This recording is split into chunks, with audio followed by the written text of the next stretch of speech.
The last voicemail my mom left me was just her whispering my name like she was standing right behind me. This happened in rural Arizona. My mom lived alone in a small house outside a desert town. No close neighbors, just dirt roads and empty land. She liked it that way. She said it was quiet and safe. She called me every night around 9. Same time, same routine. If she ever missed a call, she always texted after. One night, nothing. I didn't panic right away. Old people fall asleep early. I went to bed. The next morning, I saw a voicemail timestamp 2:37 a.m. I listened to it in my car before work. At first I thought the message was broken, just static. Then I heard breathing, slow and shaky, like someone trying to stay quiet. Then she whispered my name, just once. The message ended. I called her over and over. No answer. I drove straight to her house. Her front door was closed but unlocked. That wasn't normal. She locked everything, even during the day. Inside, nothing looked wrong. No mess. No broken stuff. Her purse was on the table. Her keys were there. Her dog was locked in the bathroom, shaking so hard I could hear his nails hitting the floor. The police came. They searched the area. Helicopters. Dogs. Volunteers. Days passed. No signs of a fight. No blood. No tracks that made sense. A week later, they found her phone buried in the dirt a mile away. They pulled audio from it. She hadn't called me on purpose. She had hit record. You can hear a man asking her questions. Calm voice. Asking if she lived alone. Asking her name. She answered him. She was trying to be polite. In the last recording, there's only wind. Then she whispers my name. They never found her. Here's the lesson I wish I didn't have to learn. Quiet doesn't mean safe. Being polite can get you hurt. Living alone means you have to be loud about your boundaries. Lock your doors. Trust your gut. If something feels off, it probably is. And always answer the phone when someone you love calls late at night. I found muddy footprints on my kitchen counter, and they were not mine. This happened last year in Ohio. I was renting a small house on a quiet street. Nothing fancy. One floor, crawl space, old attic. I lived alone. At first, stuff just felt off. Food went missing. Not a lot. One slice of bread. A few crackers. I thought I was forgetting things. I worked long shifts. I was tired all the time. Then things moved. I would leave a chair pushed in. I would come home and it was pulled out. My shower curtain was closed when I knew I left it open. Small stuff. Easy to brush off. One night I woke up because I heard a sound. It was soft, like someone breathing, but not in my room. It came from above me. The attic. I told myself it was the house settling. Old houses make noise. That's what everyone says. A week later, I found the footprints. They were on the counter near the sink. Brown. Wet.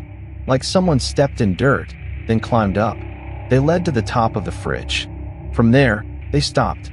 I froze. I stood there for a long time. I didn't call anyone. I don't know why. I think my brain was trying to protect me. I checked the doors. Locked. Windows. Locked. That night, I slept with my bedroom door locked and a knife next to me. The next day, I called my landlord. He came over and laughed at first. Said it was probably raccoons. I told him raccoons don't open bread bags. He went up into the attic. I could hear him moving around. Then he went quiet. He came down pale. Wouldn't look at me. Someone had been living up there. There was a sleeping bag, empty food cans, bottles full of urine, a phone charger plugged into a light socket. The insulation was packed down like a nest. The scariest part was the vent above my bedroom. It was pushed loose. You could see straight down onto my bed. The police came.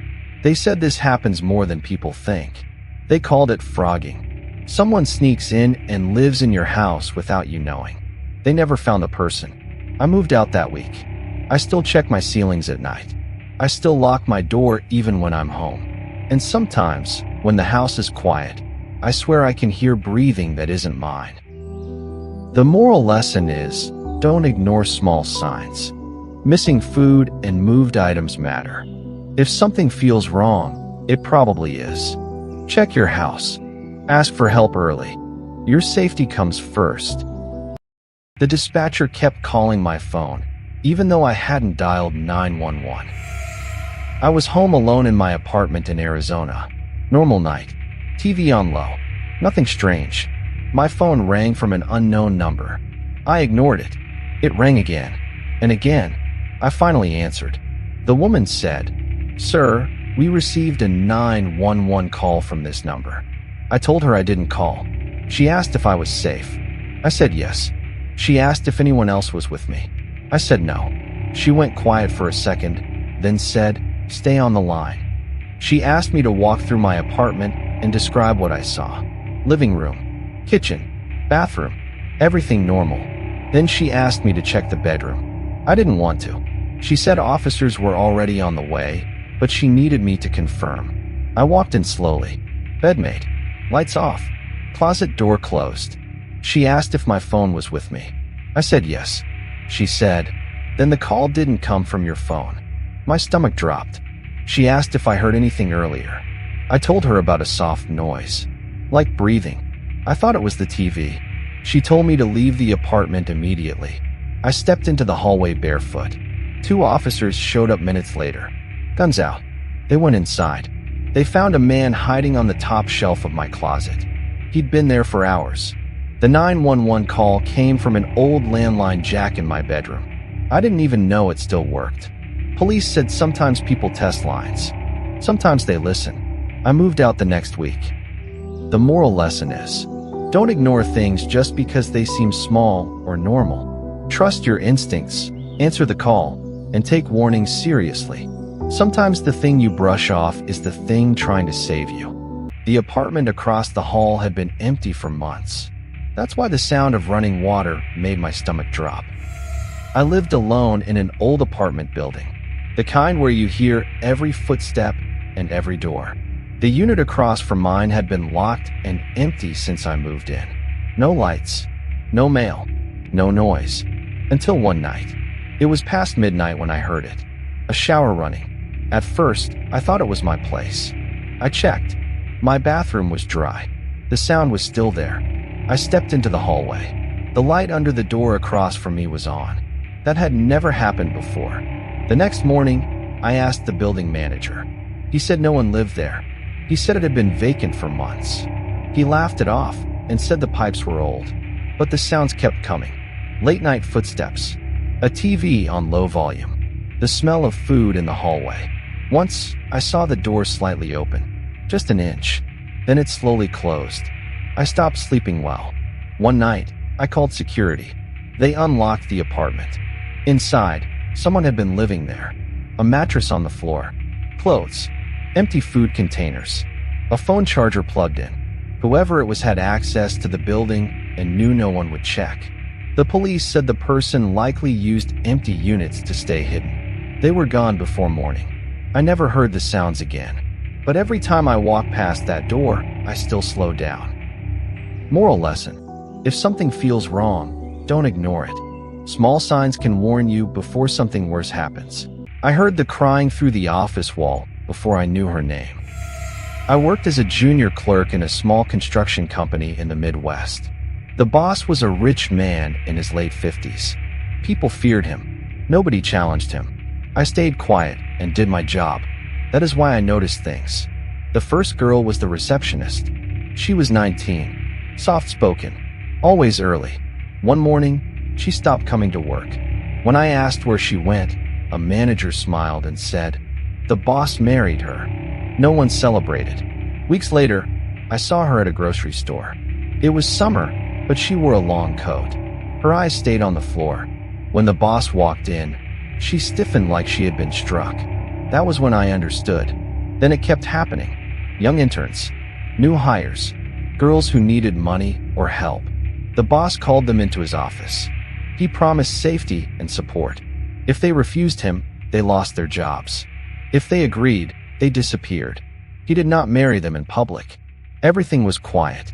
Lawyers, papers, threats. Some families were paid. Others were scared. One night, I stayed late to finish work. I heard yelling from his office. A young woman was crying. She begged to leave. She said she already had a life. He told her she belonged to him now. I stood in the hallway. My hands shook. I did nothing. The next day, her desk was empty. Years later, one woman escaped. She spoke to the police. Then others found the courage to speak too. The boss was arrested. The company closed. People asked me why I never said anything. I still hear the crying sometimes. Because the truth is this: evil does not always hide in shadows. Sometimes it sits in an office and waits for people to stay silent. The moral lesson is: silence allows harm to grow. Speaking up is hard, but doing nothing can destroy lives. The night he moved in, my dog stopped sleeping. I live in a quiet American apartment building. Thin walls, old carpets, the kind of place where everyone knows each other by face, not by name. The new guy moved in across the hall. He was Nigerian, late 30s, always calm, always polite.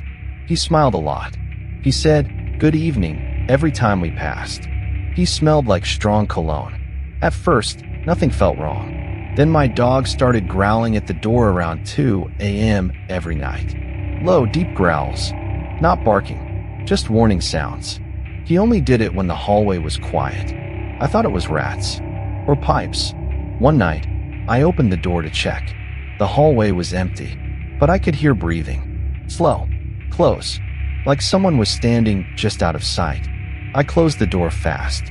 A few days later, I saw the new guy standing in the hallway at 2 a.m.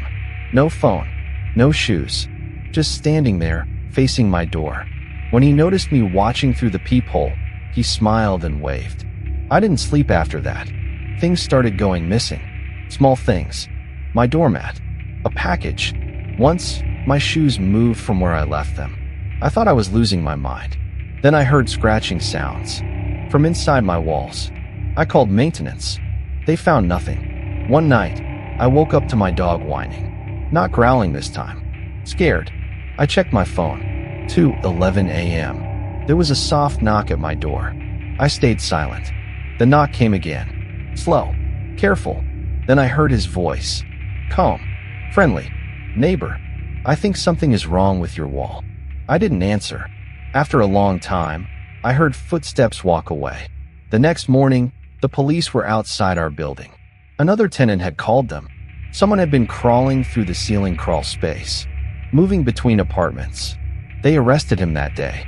When they searched his unit, they found bags of stolen items. Shoes, photos, doormats, even my dog's old toy I threw away weeks earlier. The officer told me he wasn't stealing valuables. He was watching people, learning routines, standing outside doors at night. I moved out 2 weeks later. Sometimes, when I wake up at night, I still hear slow breathing in the dark, and my dog still growls at empty doors. The moral lesson is, if something feels off, don't ignore it. Being polite is not more important than being safe. Trust the warning signs before they turn into something worse. The first time I realized my boss might kill me, he was smiling and offering me a drink. I worked for a very rich man. Everyone knew his name. He owned companies, donated to hospitals, and showed up in the news shaking hands with mayors. People said he was kind. People said he helped a lot of lives. I was his private driver. Most nights were quiet. Big houses, long drives, no talking. He liked silence. One night, he told me to take a different route home. It was longer, darker, no streetlights. I thought nothing of it at first. Rich people change their minds all the time. Then he asked me if I trusted him. I said yes. I had no reason not to. He laughed softly and told me he liked loyal people. He said disloyal people had a way of disappearing. I thought it was a joke. His smile never changed. We stopped at one of his empty properties, a huge house in the middle of nowhere. He told me to come inside. I didn't want to, but saying no didn't feel like an option. Inside, the house was spotless. No furniture, just cameras in the corners of every room. He poured 2 drinks, handed one to me. I didn't drink it. He started asking strange questions. If I ever talked about his business. If I ever recorded him. If I ever thought about selling stories for money. I said no to everything. It was the truth. He stared at me for a long time. No blinking. No smile now. Then he said something I'll never forget. People think money makes you safe, he said. It actually makes other people brave. He picked up his phone and showed me a video. It was from a camera I didn't know existed. It showed one of his former employees. The video ended abruptly. I never saw what happened next. He locked his phone and smiled again. Then he told me I could go. I didn't sleep that night. Or the next. I quit a week later and moved without telling anyone where I was going. A few months after that, I searched his name online. One of his assistants had vanished. No body, no answers. People still call him a great man. The moral lesson is, if someone uses power to scare you into silence, get away fast. No job is worth your safety. I still remember the number. 911. I dialed it that night, my hands shaking, staring at a piece of paper in front of me. But it was already too late. A few weeks earlier, I was working late at the gas station on 5th and Main, just outside town. Around 11 p.m., a man came in and asked to use the phone. He seemed normal. He called a cab and waited outside. Nothing strange. Then he kept coming back. Every night. Same time. Same routine. He used the phone, waited for a cab, tipped me a few bucks. I thought he was just a regular. One night, he asked me to look out for a package. Said it was important. I agreed. The next night, I handed it to him. He gave me an envelope full of cash. Said, "Thanks, man. But I made a mistake." I looked inside the package. It was a gun. I panicked. I called the police. They took it and warned me not to touch anything else. But the next night, he came back. He didn't speak. He just stared at me. That's when I knew. I found a note in my locker. It said, "You shouldn't have looked." The moral lesson is, sometimes minding your business can save your life. The scariest part wasn't seeing him. It was realizing he knew my name. I work late most nights. One evening, I took a rideshare home. Normal car, normal driver, quiet ride. When I got out, he smiled and said, "Have a good night." Then he said my name. I froze for a second, then told myself I was overthinking it. The app shows names. It meant nothing. Or at least, that's what I wanted to believe. The next night, I ordered another ride. Different driver, different car on the app. But when I stepped outside, I saw the same car from the night before parked across the street. Engine off. Lights off. Just sitting there. I didn't get in. I watched from my doorway as the car slowly pulled away, like it had been waiting. That night, I slept with my phone in my hand and every light on. Watch out for part 2. After that night, things stopped feeling normal. I started noticing the same car more often. Sometimes parked near my building. Sometimes driving past when I stepped outside.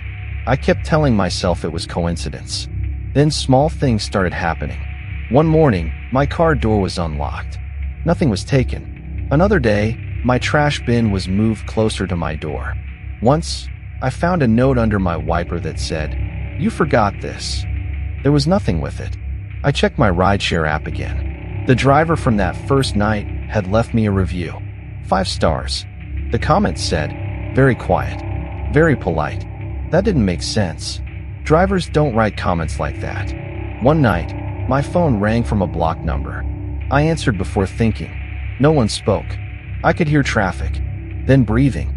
When I checked the app right after, I saw that same driver had viewed my profile again. That's when I realized this wasn't random. Watch out for part 3. I reported everything to the rideshare company. They acted fast. The driver was blocked. His account was flagged. I thought that meant it was over. It wasn't. 2 nights later, my phone buzzed at 3:17 a.m. It was my building manager. He asked if I was home. Security cameras had picked someone up outside my door. The person had been there for almost 20 minutes. No knocking, no pacing, just standing close enough to block the camera view. When I watched the footage, my hands went cold. It was him. He leaned toward my door, listened, tried the handle once. Slowly, police found him later that morning. He didn't deny it. They searched his phone. There were notes with schedules, screenshots of ride locations, photos taken from inside cars. My door was labeled. He admitted he planned to come back when he knew I'd be asleep. That was enough to hold him. I moved anyway. New place, new name on every app, no profile photo, no shared location. The moral lesson is, don't ignore small warning signs. If something feels wrong, act fast. Being polite is not more important than being safe. I realized my daughter was missing when the school parking lot was empty. It was a normal Friday. I got off work late. My phone was buzzing nonstop, but I ignored it, thinking it was spam. By the time I remembered I was supposed to pick her up, it was already dark. I drove to the school as fast as I could. The gates were locked. The lights were off. The playground was empty. No kids. No teachers. Just the sound of the wind and a loose chain hitting the fence. I called her name until my throat hurt. Then I noticed her backpack on the ground near the office door. One strap was broken. My hands started shaking so bad I dropped my keys. I ran to the office and banged on the door until a janitor came out. He looked confused. He said all the kids were picked up hours ago. He said one girl waited longer than usual, but eventually someone came for her. I asked who. He said he didn't know. The person said they were family. I called the police. While we waited, I kept replaying every mistake I made that day. Every ignored call. Every delay. The police checked cameras. On the screen, I saw my daughter standing alone by the gate, swinging her legs, looking small. Then a car pulled up. Not mine. A woman got out. She bent down. She pointed toward the car. My daughter hesitated. Then she got in. The car's plate was never caught. My daughter was found the next morning, walking along a road miles away. She was alive. Quiet. She wouldn't talk for days. When she finally spoke, she said something I will never forget. She said, "You sent her." The moral lesson is, being late once can change a life forever. Always double check. Always answer the phone. And teach your children to never leave with anyone unless you say the safe word. I watched my front door handle turn slowly. Even though I was home alone, I froze on the couch. The TV was on low. It was 9:40 p.m. I hadn't ordered food. I hadn't invited anyone. The handle stopped. Then it turned again. I live in a small, quiet town. Same neighbors. Same routines. I always thought that meant safe. I didn't move. I didn't breathe. I just listened. The lock clicked. That sound still plays in my head. The door didn't open all the way. Just a crack. Like whoever it was didn't want to be seen yet. I heard a man whisper, "Hello?" I finally spoke. My voice shook. "Who is that?" Silence. Then footsteps on my porch. Fast ones. Someone ran. I checked the door. No damage. No forced entry. That's when I noticed my spare key was gone. I kept it under a loose brick by the steps. It felt normal. Everyone I knew did something like that. I didn't sleep that night. The next morning, my neighbor across the street knocked. He looked scared. He asked if I was okay. I said yes and asked why. He told me the police were around earlier. A man was arrested a few blocks away. He had gloves, zip ties, and a list of addresses. My address was on it. Later, an officer told me something worse. The man said he had already been inside one house that week. He used a spare key he found. That house was mine. He came in while I was at work. Walked around. Learned my place. Learned my routine. Last night was him coming back. I moved out a month later. I still check my locks 3 times. I never keep spare keys outside. Some nights, I still hear that click in my dreams. The moral lesson is, don't ignore small warning signs. If something feels wrong, act fast. Being polite is not more important than being safe. I knew the kid wasn't lost when he asked me the same question for the second time. I was walking my dog around 8 p.m. Just a normal walk. Same streets I've lived on for years. A boy stepped out from between 2 parked cars. Maybe 7 or 8 years old. Hoodie too big for him. No jacket. No phone. He looked calm. Too calm. He said, "Can you tell me how to get home?" I asked where he lived. He smiled and said, "I forgot. That was my first mistake." I laughed it off. I told him the name of the street and pointed. He nodded like he understood. I walked away. About half a block later, I felt someone behind me. It was the same kid. Same smile. He said, "Can you tell me how to get home?" Same words. Same tone. I asked, "Didn't I just tell you?" He looked confused, then smiled again. I forgot. That's when I noticed his shoes. One was soaked. like he had been standing in water. I asked if his parents were nearby. He shook his head and said, "They told me not to talk to strangers." Then he asked again how to get home. I told him to stay put. I said I'd call the police. His smile dropped for half a second. Just a second. Then he ran, straight toward the empty lot at the end of the block. I stood there like an idiot. I didn't chase him. I told myself someone else would handle it. The next morning, there was an Amber Alert on my phone. Same kid, same face. Missing since 6 p.m. Last seen near my street. I called the police and told them everything. They asked why I didn't call sooner. I didn't have an answer that sounded good. They searched the empty lot. There was a drainage tunnel behind it. They found his shoe, the wet one. They never found him. Sometimes I still walk my dog at night. Sometimes I think I see a small figure between the cars. I don't take night walks anymore. The moral lesson is, if something feels wrong, don't assume someone else will fix it. Being polite or avoiding trouble can cost someone their life. The elevator passed my floor and kept going. I live on the 12th floor of a high-rise. Nothing fancy, just concrete, carpet, and bad lighting. It was late. I was coming home from work. The lobby was empty, like always at night. I pressed 12. The doors closed. The elevator started moving up. I watched the numbers light up. 8, 9, 10, 11. It didn't slow down. It went straight past 12. I figured it was broken. That happens sometimes. I pressed the button again. Nothing. I pressed lobby. Nothing. The panel went dark. The elevator kept going. My building only has 14 floors. I hit the emergency button. No sound. No light. The air felt thick, like the fan stopped working. Then the elevator slowed. The number above the door went blank. The doors opened. I stepped out without thinking. The hallway looked wrong. Same layout as my building, but everything was darker. The carpet was older, stained. The lights buzzed and flickered. There were doors on both sides, but the numbers were scratched off. I walked a few steps. I noticed something else. There were no windows. My building has windows at the end of every hall. I turned around to go back. The elevator was gone. Just a flat wall where the doors should have been. I stood there for a long time. Then I heard a door open somewhere down the hall. I didn't wait to see who it was. I walked fast, then faster. At the far end, where the window should be, there was another elevator. I pressed the button. It came right away. I got inside and hit 12. The doors closed. The ride felt shorter. When the doors opened, I was back on my floor. Same carpet, same smell. I ran to my apartment and locked the door. The next morning, I checked the building directory. There is no 15th floor, but there is a maintenance level. No public access. No windows.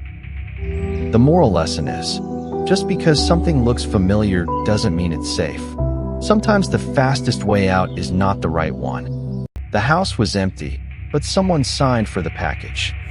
I was working late that day, just finishing my route. 2 days earlier, a kid had gone missing in town. His picture was all over Facebook. I'd seen it, but I didn't think much about it. Kids go missing, then they get found. That's what I told myself. My last stop was at the edge of town. The house looked wrong. Paint peeling, grass dead, windows dark. I checked the address twice. It was correct. The door was closed, but not locked. It had a long crack down the middle. I knocked. Nothing. I was about to leave when I heard movement inside. Slow footsteps. I said, "Delivery." The door opened just enough for a hand to reach out. A small hand. Dirty fingernails. Sleeve too short. I froze. The hand didn't shake. Didn't rush. It just waited. I handed over the box. The door closed right away. No face. No voice. I marked the package as delivered. I didn't ask for a name. I didn't look back. That night, I drove past the house on my way home. Police cars were everywhere. Lights flashing red and blue over the empty yard. I pulled over and watched. The next morning, the missing kid's picture was gone from Facebook. No update. No explanation. I checked my delivery log. The package was still marked as delivered. Signed for. By me. The moral lesson is, Doing your job isn't an excuse for ignoring what feels wrong. Sometimes, stopping for 1 minute could change everything.